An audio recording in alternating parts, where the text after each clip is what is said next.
Allahu aleyhi ve sellem'nin hadisinde en güçlü adam bul, açusu gelgen кезде açusun basa bilgen adam dep aytылат.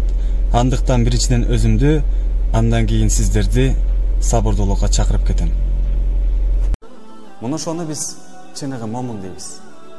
Анткени пайгамбарыбыз саллаллаху алейхи ва саллям хадисинде кимдин колунан жана тилинен башкалар жапа чекпесе, муну ошону чыныгы мусулман деген. من كان يؤمن بالله واليوم الآخر فليقل خيرا أو ليصمت.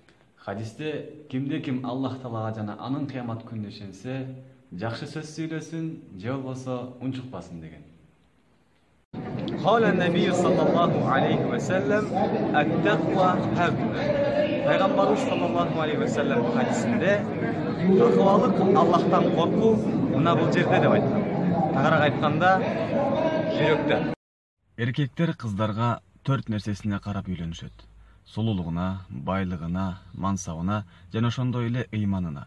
А сен ыйманына карап үйлөнгүн. Ошондо гана ийгиликке жетесиң деп айткан пайгамбарыбыз саллаллаху алейхи ва саллям. قال النبي صلى الله عليه وسلم طلب العلم فريضة على كل مسلم. Пайгамбарыбыз саллаллаху алейхи ва саллям хадисинде билим алуу бул ар бир мусулманга парз деп айткан. Эне бул биринчи мектеп. Эгерде ал оңолсо жалпы коом оңолот, ал эми ал бузулса жалпы коом бузулат. Ойчулдардын мыктысы болгон Аристотельден адамдардын эмнесине карап баа бересиң деп сурашканда ал канча китеп окугандыгына жана эмне жөнүндө окугандыгына карап баа берем деп айткан экен.